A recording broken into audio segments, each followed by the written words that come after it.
Tony, a year ago, I thought I'd be alone forever. That I would mourn Matthew to the end of my days. Now I know that isn't true. That there will be a new life for me one day. And even if I can't decide yet what life that should be, isn't it something for us to celebrate?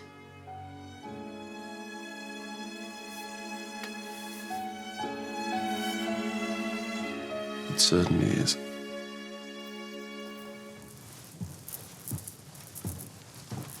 You must be looking forward to seeing Lord Gillingham. I only saw him in London last week, so I can remember what he looks like. But I expect it's difficult to get time alone in London. Less difficult than when I was a girl, but yes, it'll be good to see him here. I haven't made up my mind, if that's what you're thinking. I wasn't thinking anything. But I suppose you'll have to sometime. The older I get, the more I feel we do these things very oddly. Even now, we must decide whether to share our lives with someone without ever spending any real time with them. Let alone, you know. Of course, these days, some women do. I was talking to Lady Cunard's daughter last week, and she was so graphic, I almost fainted. But then, what could be more important? To make sure that that side of things is right, before we tie ourselves to someone forever. I'm afraid I'm too old-fashioned for you, milady. I need hardly say you're not to repeat a word to Bates. Of course not, milady. I feel quite nervous, and I'm not even going. We must use the clothes carefully, so you can take them on and off without my help. Well, I'll have his help. Honestly, milady, you better hope I never write my memoirs. There is one thing I've got to ask you. I'm really sorry, but I must. Go on. I have to be sure there aren't any consequences. What sort of consequences? Well, you know. No, I don't. Oh, my God. I beg your pardon, milady. But you see, I can't just go into a shop and buy something. What if I were recognised? But I wouldn't know what to buy. I've thought of that. I have a copy of Mari Stopes's book. Tells you everything. Well, won't he take care of it? I don't think one should rely on a man in that department, do you? But suppose I'm recognised. But you won't be. And even if you are, you're married, with a living husband. Why shouldn't you buy one?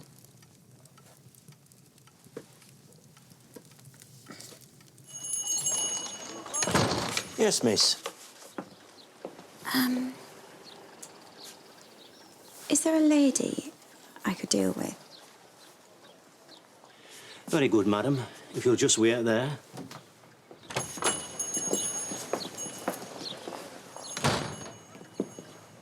I've not quite made up my mind. Why not serve the gentleman first? That's kind of you. Packet of safety razor blades, please. That's sixpence, sir. Thank you. If we keep this up, we'll have another customer along soon. Yes. I would like to buy one of these. I can see you're married, I am married, yes.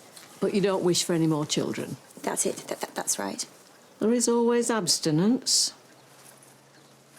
Well, of course there is, but I don't want to take any risks because of my health. Oh, I see. Well, that does put a slightly different colour on it. 3 and 11. Keep the change. What about the instructions? They can be very difficult to manage. I'm sure it's perfect, thank you. Aren't you going with her? What? With Lady Mary? She'll be away for almost a week. Yes, but they're driving round. They don't know where they'll stay or anything. She and Lady Portsmouth? Yes. It doesn't sound much like Lady Mary. It sounds a bit bohemian. Well, I suppose she's allowed to get away from it all if she wants to, like anyone. Yes, I suppose she is. Was it ghastly? I didn't know where to look. But when I thought about it afterwards, it seemed unfair to punish me like that. Suppose I was a working woman with 8 children and I didn't want any more. Wouldn't I have the right? I agree completely. I feel like going back tomorrow and ordering a baker's dozen. One's enough for now. What was the matter with Tom? Papa will blame his friend Miss Bunting for filling his ears with poison, but I'm not sure. He has so little life away from us. He's had no life since Sybil died. But I've a feeling he's turning back into who he really is. Is that a bad thing? For us, maybe, but not for him. I'm going up. Good night, you two. Do you think there's any chance Cousin Robert really might get a wireless? Well, if you won't get one for the king, your cause is hopeless. That's true. I loved Rose's definition of ordinary life. Dancing and shopping and seeing one's friends.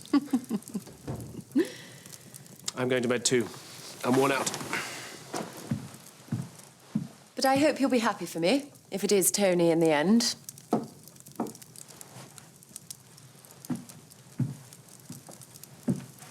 Nothing will make me happier than seeing you happy. But please be absolutely sure before you decide. Why do you say that? Because you're cleverer than he is. That might have worked in the last century, when ladies had to hide their brains behind good manners and good breeding, but not now. I don't agree. I think Tony is quite as clever as I am.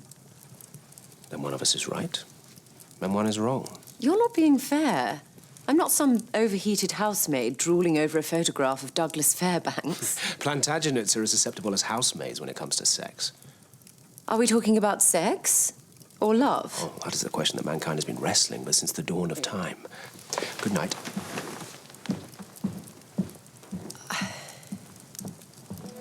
I think I've put everything in. Your packet's here, milady. Thank you. I don't think there's anything too difficult to fasten. Lord Gillingham can always help. For the last time, are you certain you know what you're doing? I believe so.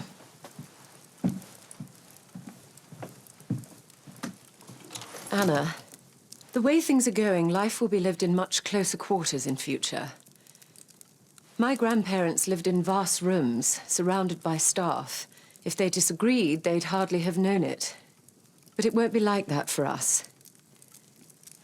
I must be sure I'm right to want this man. As my friend, as my lover, as my husband. Well, I think it's a big risk. Please. I can't be lectured twice in one evening. I've already had a ticking off from Mr. Blake. You didn't tell him? Only that I thought Lord Gillingham was the one. The point is, I want to marry again. And I absolutely don't want to divorce.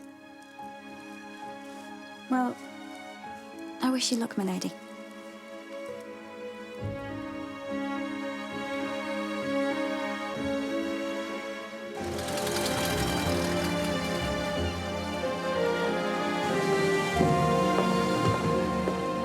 Miss Mary Crawley.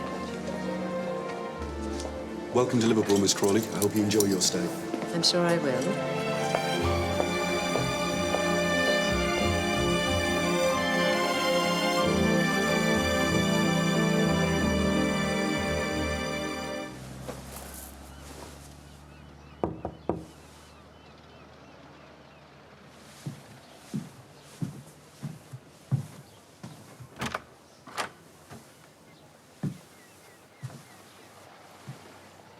It's mad not to give a false name.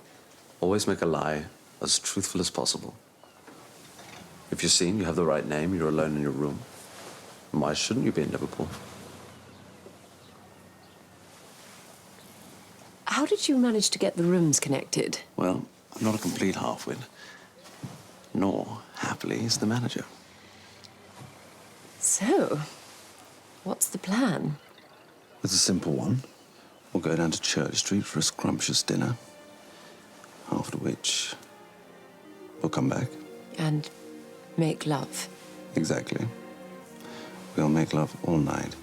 And in fact, for as long as either of us has any stamina left. And who can say fairer than that?